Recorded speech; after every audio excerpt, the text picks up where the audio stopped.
This is Support is Sexy, episode 319, with Princess Jenkins, founder of the Brownstone.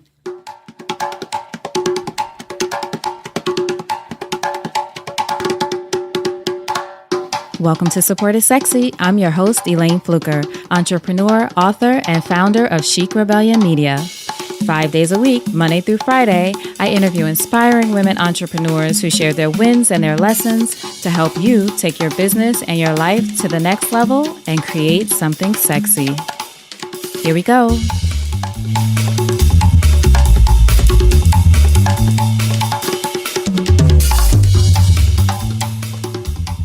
Hi everyone, welcome to a new episode of Support is Sexy. I'm excited to have you here. It just would not be the same without you. And I don't know if you heard, but today is October 3rd. Ooh, that rhymes. I don't know if you heard, but today is October 3rd.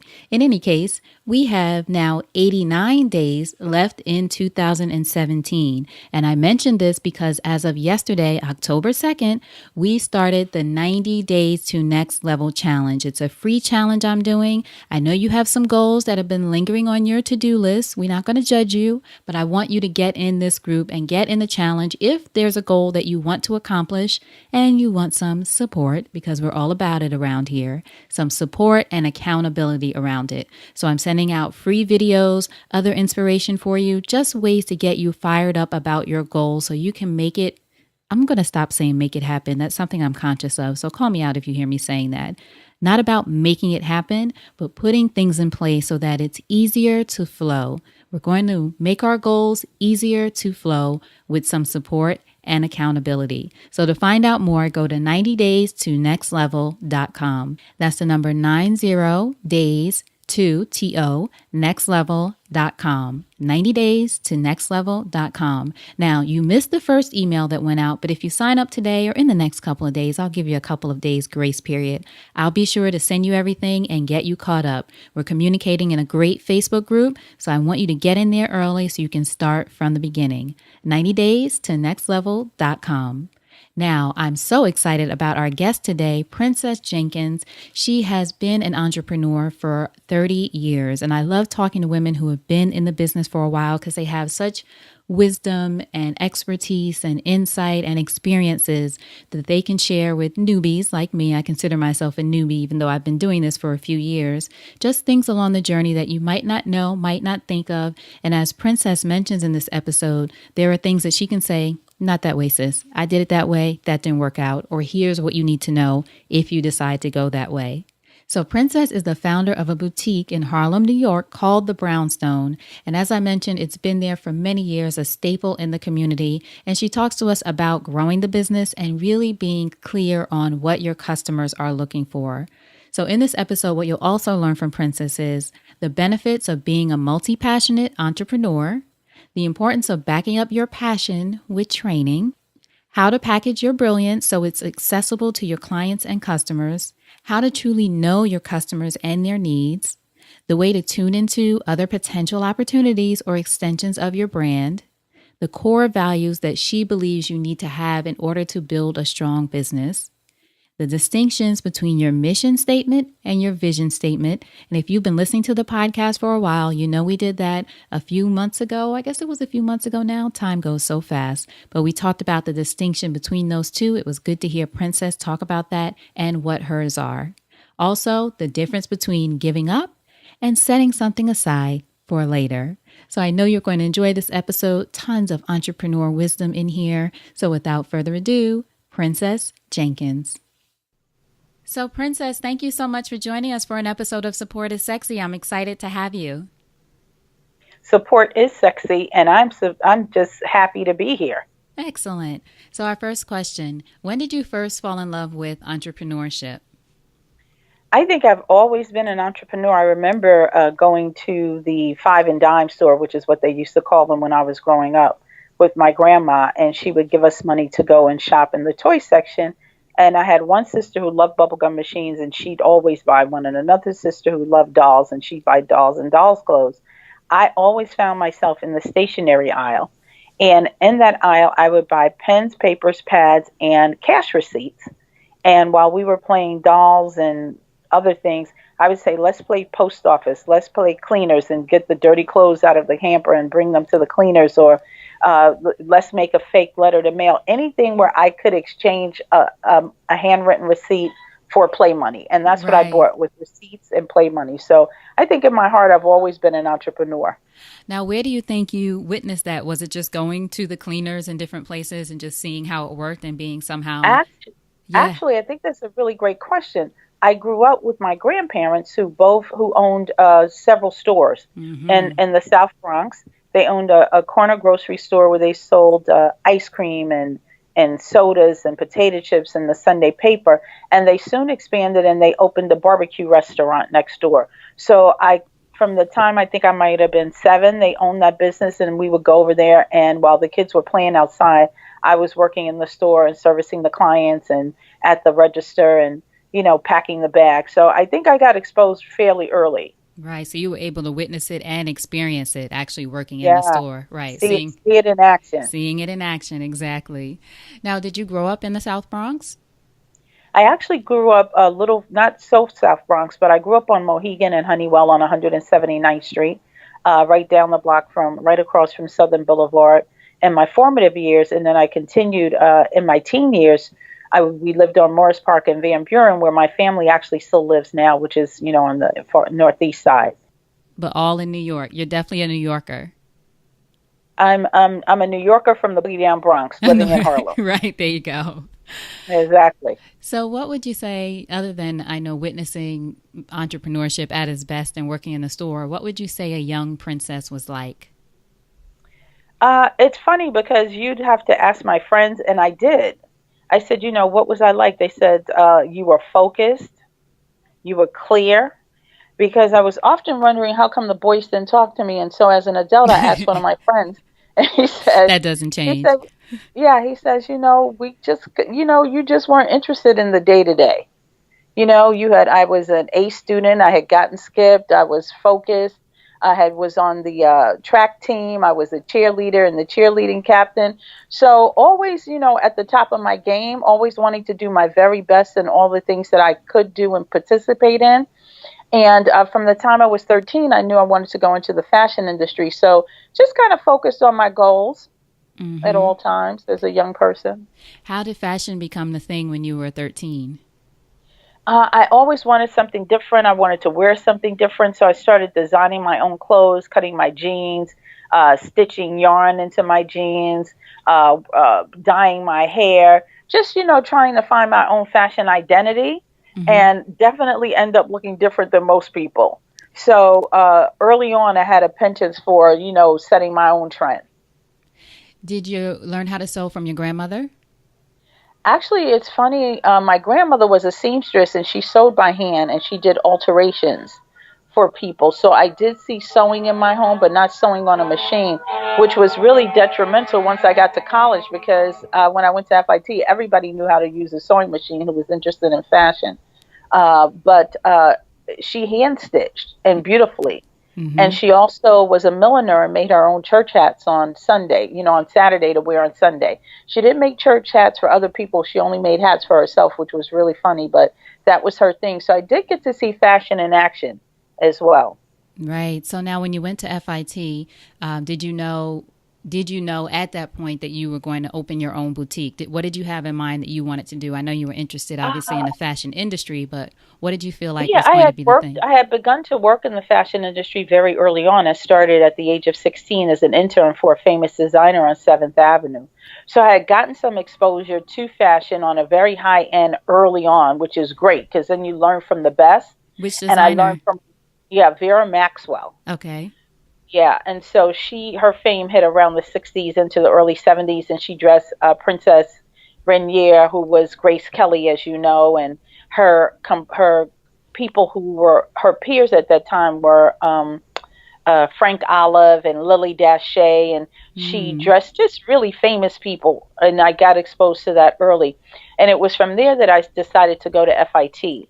And at that point, I knew I wanted to be a designer and I wanted to study design. And the woman who I worked for tried to discourage me. She said, "No, I don't think you want to be a designer. Why don't you go to school to be, a hairdresser?" because I would come to work every day with my hair different, and she loved cornrows. She had never seen them. So in her mind, she just thought I was a creative genius. She was Mm-hmm. like, oh my God, you do that thing with your hair, that macrame thing with your hair every day. I was Macrame. like, I love it. You're it's like, this is cornrows. from around the way. Exactly. So she, in her world, it was so masterful. So she really wanted me to go to school to be a hairdresser. And what I found out later, which is what she couldn't tell me, was that there weren't that many African American women at all who were in design. And as a Caucasian woman, she knew how hard it was for her. I was And going she to ask really that. was What do you trying think? to save me from that. But Right. It wasn't that necessarily to stopped me. dissuade you. It was more of Yeah, her way of looking out for you. exactly. So what was it about you then that made you decide, no, this is what I'm going for? Or was there a time when you felt like, well, maybe she's right. Maybe I should look into doing something else? No, there's something about ignorance and not even knowing what she was saving me from.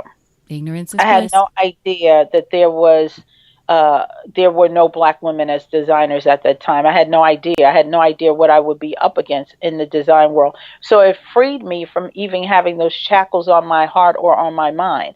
I just knew I wanted to be a designer. And funny enough, when I got to FIT, there were tons of people like me who Hmm. looked like me, who all wanted to go in design in some way. So I felt very at home once I got to the college level. I think that's such a great example. Thanks for sharing that part of the story with us. Of for everyone listening, whether it's someone you're working for, your parents, anyone else, maybe of a different generation or just a different experience, they're giving Sure. their feedback based on their experience, right? Even if it's out of love, but it still might not be right for you. You take it with a grain of salt, you use it however you can, but know what you really are pulled to do, which is what you did in your Exactly. case.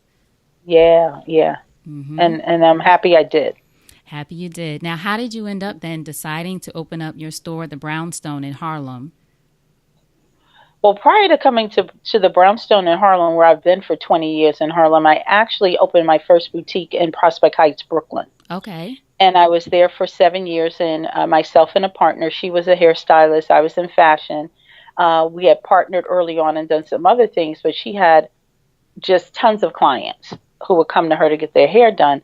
And we decided, well, while they're waiting to get their hair done, we would sell them clothing and accessories, which is what we did. So we opened the first fashion and beauty consulting firm for women of color. We had a boutique in the front, full service boutique with cosmetic, a full cosmetic line, and a hair salon in the back. So a woman could be completely outfitted before she left our doors. And that was just a marvelous experience. And we did that for close to 7 years. And then I left and had a career in public speaking for a minute, and also became a makeup artist in the music industry and did about 100 plus music videos. Hmm. So I've never let anything stop me from doing the fun things that I wanted to do. When speaking was fun, I did it, and my clients were Deloitte and Touche and Goldman Sachs and the New York City Board of Education and the New York City Housing Authority. And when I was in the music industry, I did just about every rap group there was, from Houdini to Bev Biv DeVoe. I worked with, Cool Mo D and just everybody who was hot at that time. So I've always had fun doing really great things and working hard and being just, great at it. Now, when you decided to become a speaker, what was it that was your area of expertise? Were you talking about fashion and the industry, or how did you make that transition? And I think I I, asked that because for people mhm. listening, thinking that you just have to do one thing or focus on, even though there's something to be said about focusing, but just as you said, you were pulled to do this other thing. So you did that and then you moved on to Yeah, something else. sure. So, how did you end up with speaking? I ended up speaking because after I graduated from FIT, I got a degree from the, what is it, Announcer Training Studios, where Sue Simmons went. Okay. And I studied broadcasting and color television production. And I did that because I'd taken one class as an elective in FIT that was color television production and fell in love with it. So I spent 2 years getting being able to go on air in radio and TV and getting that whole piece together. So anything that I've done, I've also studied. I also made sure that I got the training and the background to do exactly what I wanted to do. So while I was working during the day, I also went to school at night for radio and television announcing and got my what is it? The license to be on the air. I can't think of the name. FCC, Mm-hmm. FCC license to be on the air. So I took that and I became a public speaker because people were interested in how I had started my business in Brooklyn, and I started to talking to them about entrepreneurship, and I built a curriculum out of it. How to reach young people to become entrepreneurs, how to meet them where they are, and how to introduce them to business and entrepreneurship. And I developed a curriculum around that and sold it through the New York City Housing Authority. And I taught in public schools as well through the Board of Ed. So it was a fun piece for me. Yeah. Do you think Really creating fun. a, sorry, go ahead. No, your question, I'm sorry. Oh, I'm sorry. I was just going to say, do you think, I think it was interesting what you said about you built a curriculum as opposed to, at least it sounds like to me, as opposed to just saying, I'm a speaker. You presented it as a package to these different companies. And I assume that's how they knew how to bring you in or in what way you could benefit them. Yeah, I built a speaker package, and I also built a curriculum around entrepreneurship Mm-hmm. to have something to present to people so that they knew I actually knew what I was talking about. And it also helped that I had had a successful business and been successful in business as well.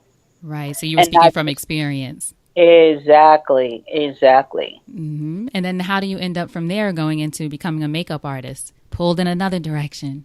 Well, I had the cosmetic line in the boutique, and a friend called and said, Princess, I'm working on these videos and they're looking for a makeup artist. But, as life would have it, I had also trained with someone in makeup prior to that. They knew I had a cosmetic line in the boutique. And she was friends with my fiance at the time. Her husband and he were friends, and she was from the film industry. And she says, listen, I get all these gigs all the time, and I can't take them all. Why don't you and your partner train as makeup artists under me? Then when I get these calls, I can actually send you guys out. And I thought, yeah, that'll be fun. Mm-hmm. So I trained with her, and my first video was with James Brown, and we shot it here at the Apollo. Wow. And that's why I tell people it's important to, one, to train, and two, to volunteer. I don't even know if I got paid, but I know I spent 14 hours over there. And it was a great way to build my repertoire. Because once people say, I've worked with the great James Brown at the beginning of their career, there's very little left to do. So at that time, and I trained with her, I soon got another call from someone else who was working on a video. And they said, Princess, would you like to come out and do this video shoot? And I was like, oh, yeah. And I think at the time I was getting paid like $200-300, which was insane to me for a Mm-hmm. couple of hours of work. And I was like, absolutely. And then it started to build from there. So I was getting maybe 2 to 4 calls a week as a makeup artist while I had the boutique. Wow. So that's what they say about, one about saying yes, you're an example of that, but also they say luck is when preparation meets opportunity. So you were prepared Absolutely. for things you didn't even know were coming, and then those I had opportunities no came. idea. I Right. had no idea what was coming. Just again, following my heart, doing something I love, and preparing and training. Hmm. So how did you end up then making the trip to Harlem and opening up in Harlem where you've been now for 20 years? I was living in Harlem for a stint while I had the store in Brooklyn, and on Sundays the women would come out looking gorgeous, just really beautiful, coming out of the apartment complex I lived in. And so once I left the store in Brooklyn and really started to live in Harlem, because prior to that I was get on the train, go to Brooklyn, be at the store all day into the evening, come back late. So I really didn't have a chance to live in the community, though I was living here. Hmm. I started to look for the boutiques. I was like, oh, let me find these cute little stores these women must be shopping in. And I looked around and there weren't any. There were maybe 3 boutiques, one hat store further up, and one store that had gifts and some clothing. And then there was a bookstore and maybe an art gallery, but not a real clothing store. And I thought, wow, man, wouldn't it be great to open a store that these women could fall in love with and shop in their community? But they would just simply get on the train and go to Midtown and find what they wanted. So we opened up the store in the turn of a century Brownstone because I really didn't want to be open every day. I had done that 7 days a week, and I really wanted to have a life and, be free. So we opened in the Brownstone from Wednesday through Saturday and let people know we were there because I already had the mailing list from my first store. And I partnered with someone who also had a mailing list. And we would do these wonderful events. And we built the store from one floor, which was the parlor floor, to the second floor, which we call higher ground, to the third floor, which we call heaven. And we created the first African American department store. And in there, we had contemporary clothing for women, and we had local designers who brought, wonderful earrings and belts and jewelry, and we did denim, and we did just beautiful coats and evening wear. And on the second floor, we had fine jewelry, and we opened a restaurant because people were asking us, you know, where could they go and eat? And in 3 years, we opened the third floor, which we call Heaven, and we had a bridal salon, a hair salon, menswear, interior design. We had a day spa, and we did that for close to 10 years, which was amazing. Wow, all in that in that one brownstone, Yeah, like a and we thought department we'd store. be, yeah, and again, we thought we'd be quiet because I told you we didn't want to be open. But no less, 2 weeks after, 2 months after we opened, we got a placement in the New Yorker magazine, which exploded. And from there was Good Morning America, and from there was, the next thing. So there goes that little profile I thought we would have. Right. Now, did you get most of the attention from that mailing list that you had at the time that you sent out and let people know that you were there? Or was it just people seeing you open and then started coming out of No, curiosity? it was maintaining and having the mailing list and having the contacts initially Hmm. that kept us open. Which But is still once important we today. made it to the yeah, once we made it into the press, then it was open to the public, and there we go. So is the setup still the same today? No, in 2007 we left the Brownstone and I moved into a retail space on 125th Street between 5th and Madison, which has been our current home for the past 10 years. And so it's just the one floor. It still feels like a brownstone. We have beautiful chandeliers and wood floors and wonderful couches and open space. And a woman can really come in here and feel secure and confident when she walks in the door that we're going to take good care of her. Now, what would you say about, a lot of companies now are either starting right from the beginning as e-commerce sites, so online, or if they have boutiques, a lot of boutiques are moving to online. Why do you feel at this time it's important for you to stay with having a brick and mortar business? Or is this something that you're looking at transitioning? Yeah, we have a web presence as well as a Facebook presence as well as an Instagram presence. So while we are a brick and mortar, we do have a social media and a web presence. Why do I think it's important to have a brick and mortar store? Because for the client that I service, she is a high touch client. Hmm. She wants to see someone, she wants to talk to them, she wants your opinion about style, about color, about fit.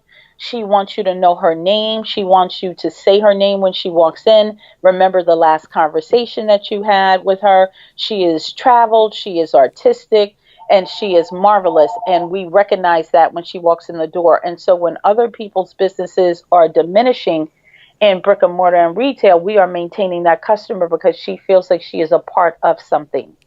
And that's what's important. And that's what you can't necessarily always get online Right, that high unless touch, you're as you telling say. us high touch. Yeah. So that's what keeps us in business. And the fact that about 5 years ago we started to design our own collection so we could meet more of her needs, things that she wasn't finding in the market, things that we no longer that we didn't have on the floor. We could sit down with her, design, select fabrications, talk to her about her body, talk about where she's going, where she wants to wear this, what's the feeling she wants to project when she walks into a room, and to deliver that to her has been wonderful. And that's where my design background has kicked back in. Having so you have, in addition to other designers in the boutique, you have the Brownstone line. We have the Brownstone label, and we also have the Brownstone black label. Hmm. So when you say your design expertise kicked in, is this something you're designing yourself, or do you have a team working with you on it? Or are you Yeah, the lead designer, I should say? I do the designing. Yes, absolutely. I Hmm. do all the designing, So and how, then I have a technical team.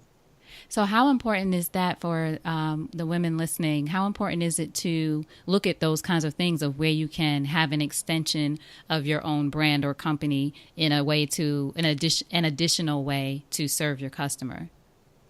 Oh, absolutely. And I think it comes from time in business, where if you have started a business and you hear that people are trying to query you about other things, well, can you do this? If I asked you to do this for me, could you? And once you hear that question, 10 times, you're thinking, maybe I should add that. Perhaps you have Hmm. I don't know, an event planning business, and people are saying, well, can you do the florals for me? Rather than refer them to a florist, maybe you can partner with a florist so that, you can have that brand extension. Right. Kind of pay So it's attention to the always, signs. yeah, pay attention to what they're asking you for and go in that direction, and it will never fail you because they're already querying you on that. Now, earlier you spoke about teaching at different corporations, schools, and different things like that. Going back to that for a second, I'm curious if you can remember, was there one thing that you felt like was either the most important lesson that you wanted the new entrepreneurs or corporations, or I guess people in the corporation who needed to know about entrepreneurship, but was there one lesson that you really wanted them to take away, or was there one question that you often got during that time that would be helpful for Yeah, us to hear? sure. Well, that's a good question because I still teach how to start and build a successful brick and mortar boutique at FIT currently. Okay, great. So twice a year, I'm in front of students, and there are several things that I will share that I think are important. One is to have a mission and a vision for your company, and vision is different from your mission, and to also deal with people with integrity because that's something that you cannot get back, and it's something that you can't move forward without. Having integrity is definitely, it's as important as your product. It's as important as the fashion that you put out, and having trustworthiness, and that know that people can count on you. You're going to meet deadlines. You're going to give them the product that they said that they wanted. You're going to give them excellent service above anything that they thought that they could have or imagine. When you get it wrong, you're going to say, I got it wrong, and fix it in a way that they never even remember it was broken. Those are the things that I would share with new entrepreneurs. And what would you say? It's funny, we've talked about this in previous episodes. I've talked about the difference between the mission and the vision. What would you say for you, or for the Brownstone, is the distinction between your mission and your vision? What is it for both? Right. Well, my mission is to dress women in head-turning, one-of-a-kind outfits. That's my mission. When you walk through this door, my mission is to make sure that you are getting compliments every 3 feet. Right? That means that I've done my job. My vision is to help women start, build, lead, and grow companies. That is my big vision. And I do that through my nonprofit, Women in the Black. Each year we hold the annual Who's the Boss Women's Business Conference, and we help women start, build, and lead businesses. And then I also started the nonprofit with that in mind. So that's my vision. How can I help women grow their businesses? And one of the ways we do it in the Brownstone is, if you're a women's business owner, we want to see your collection. We want to see if it meets the needs of our customer. And if it does, then we want to give you a place within the Brownstone and assist you with that. Through my Women in the Black nonprofit organization, we also do internships and training where we meet women where they are and help them grow their business over a 2-year period. So my vision is always women and women entrepreneurs, but my mission is to dress women in head-turning, one-of-a-kind outfits. Perfect. That's the perfect example of the distinction between the two. Thanks for sharing both of those. Yes, absolutely. For people to hear the distinction between the two. Excellent. So what would you say then, as an entrepreneur who's been in the business for over 2 decades now, what would you say is something that you maybe wish you knew when you first started out in business? That's interesting because I think that there are many things that I wish I knew, right? I probably wish I knew how to handle money better. I probably wish I knew that I wouldn't be getting any sleep now. Would have probably slept longer then. I mean, there's so many things I probably wish I knew. But there's not one thing that I regret not knowing, because it's in learning that and making the missteps that I'm in a better position today to help women not make those mistakes. Sometimes, I don't know about you, but I feel like those are the lessons that sink in even deeper than when someone just tells you. Exactly.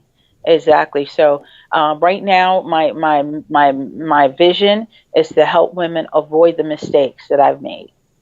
And I do that every day. Every day I'm talking to someone, I'm I'm interacting with someone, I'm following up with someone, and I'm like, not that way, sis. Go Right. this way. Go this Save way. yourself. Right. Save Learn yourself. from me. Excellent. Yeah, yeah. Let's take a quick break to thank our sponsors. So, as an entrepreneur and especially as a solopreneur, you want to make the best use of your time. And I know for me, with booking guests and having appointments and consultations for Support is Sexy and the podcast, I don't have time to be going back and forth with everybody about scheduling. And that is why I honestly love and use Acuity Scheduling. I've been using it for about a year now, and it has saved me so much time when it comes to booking appointments and guests for the Support is Sexy podcast. In fact, I would not be able to do it without Acuity Scheduling. I love it and I use it. And I was so happy when I reached out to them and they were excited about supporting the Support is Sexy podcast. And I spoke to Kristen Barber, customer happiness specialist, who tells us about Acuity and a special offer that they have just for Support is Sexy listeners. So normally, if you go to Acuity Scheduling and sign up for a free trial, we have a completely free 14-day trial, no card, nothing. But for all of our lovely Support is Sexy listeners, we are giving you guys 45 days totally free. So if you follow the link that Elayne gives you, you guys can get signed up 45 days, totally free. Check out any plan you want. So the highest one, whatever you need, and we'll just let you know when that's coming to an end. And you can either then put in your card info and keep rocking that account that you're on, or you can even just downgrade to our totally free forever plan. If you don't need some of the major bells and whistles, you can use that puppy completely free for the rest of your life, however you see fit. And that URL is acuityscheduling.com/sexy. That's right. We'll be keeping an eye out for you sexy ladies. Again, that URL is acuityscheduling.com/sexy. So that's ACUITY scheduling.com/sexy. Make sure you check it out. It's well worth it. A 45-day risk-free trial. And look, we want to make sure that we support the brands that are supporting women entrepreneurs and Support is Sexy. So check it out at acuityscheduling.com/sexy. And now, back to the show. So what would you say, Princess, entrepreneurship has taught you about yourself as a woman? What entrepreneurship has taught me about myself is that I'm strong, that I can shoot for a vision and get it and meet my own personal goals, because as women entrepreneurs, I know we are harder on ourselves than others. Like, others may look at you and say, why are you leaving that good job, girl, to go out and start a business? Why are you baking cakes in your house in the middle of the night? Why are you, doing whatever it is you're doing that you're doing as an entrepreneur? But I think that we are harder on ourselves. And in knowing that, I know that once I can look at myself and feel rested, that I have done my best, that I can say, well done, my good and faithful servant. And at the end of the day, that's really all I want. We're not here to die with all the wonderful ideas and creativity that God has given us. And every day, most women and most men wake up with an idea, a concept, something that could change the world, but they don't pursue it. They don't say yes to it. Hard. Yeah. And it could be hard. Nobody said it was going to be easy. Right. But you got to sort of get started on something. It's like a bike. You may ride and fall off, but somehow you get back up. And when you look up, you're sailing down the street and you don't know how you got there. Right. So that's how entrepreneurship is. So I believe in it. I've trusted in it. It has fed me and my family for 30 years. I've been 30 plus as an entrepreneur after leaving the garment center.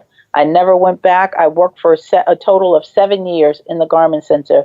And from then until now, I've been an entrepreneur. So it is a lifestyle for me.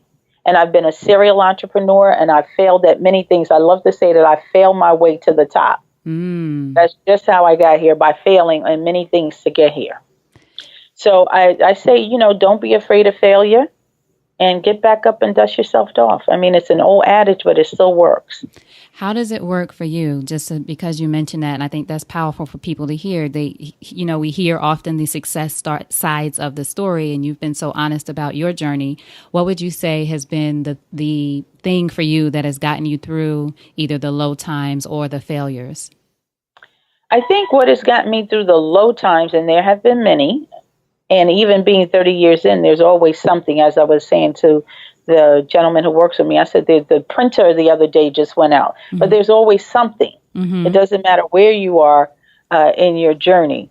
But I would say what keeps me grounded is, you have to have a spiritual background. There has to be something in you that is speaking to you and through you that says you can make it through this. This is just one hump, keep going uphill, and then it's going to peak, and then it's going to be downhill. But you got to get up this hill first. And you can't see where you're going. There's no clearing.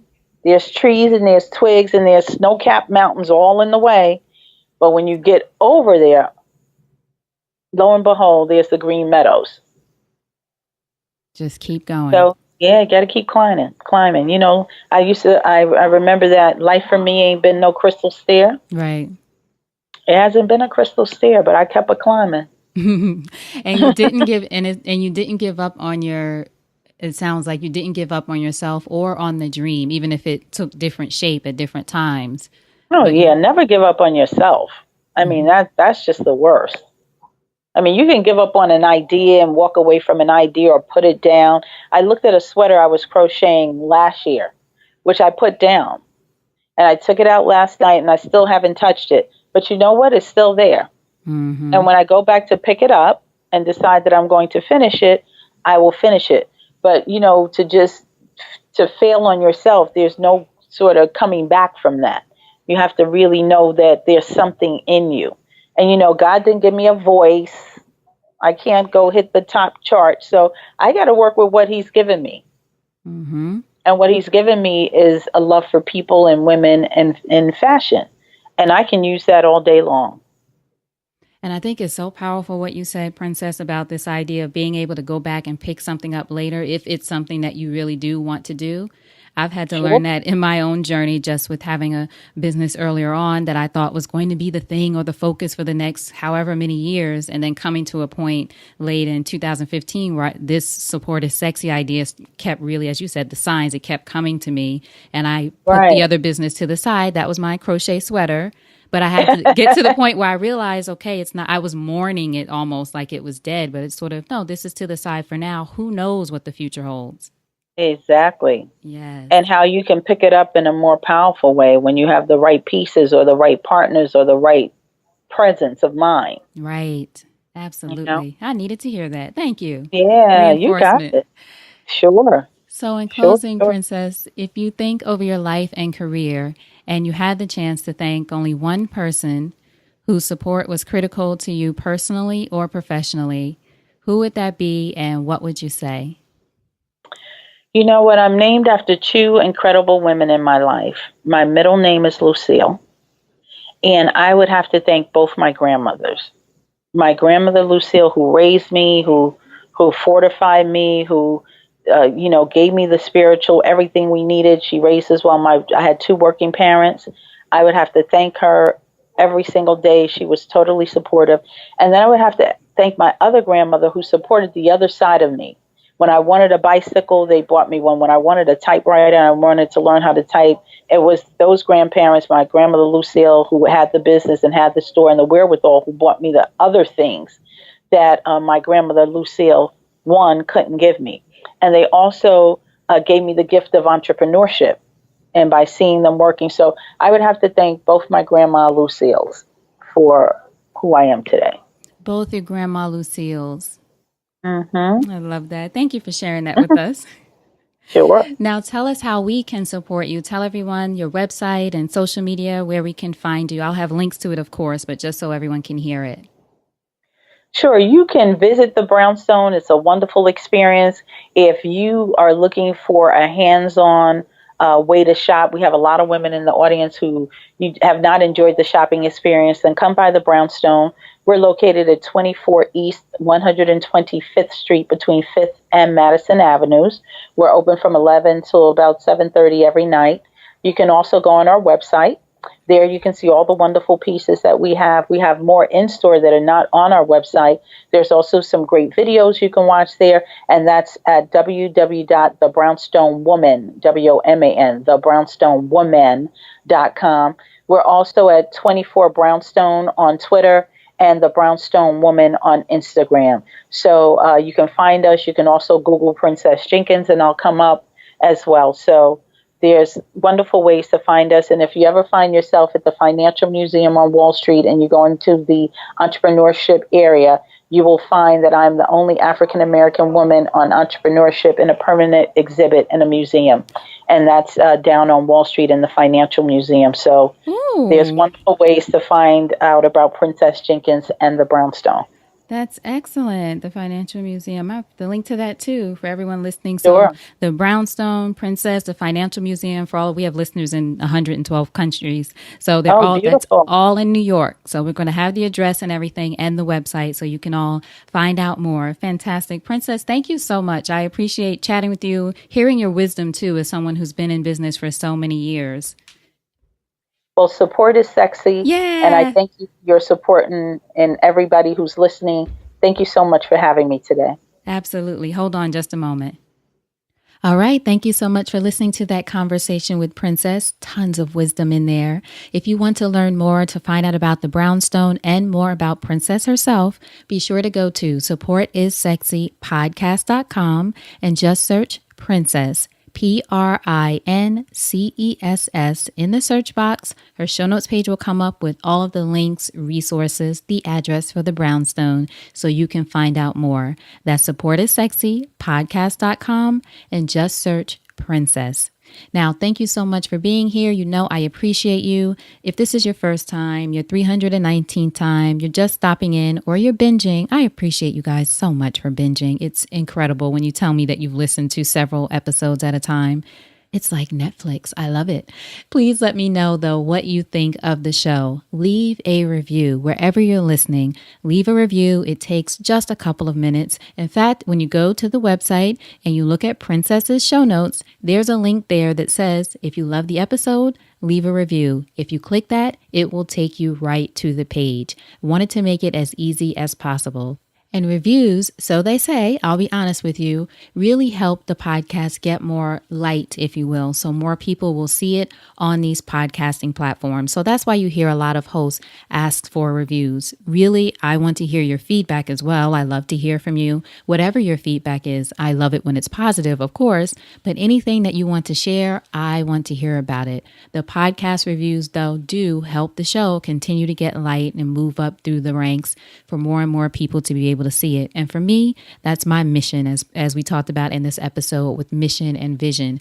Part of my vision, aside from being the Oprah of podcasting, is to use my voice to empower as many women as possible. To do that, I have to get in front of, or in the ears of, in this case, as many women as possible. So if you could help me do that, leave a review, let me know what you think. Love to hear from you. All right. So thank you so much again for listening. You can get in touch on social media as well at Elayne Fluker, at Support is Sexy. And until then, you know what else to do. Go out there and create something sexy. And I'll talk to you soon. Take care.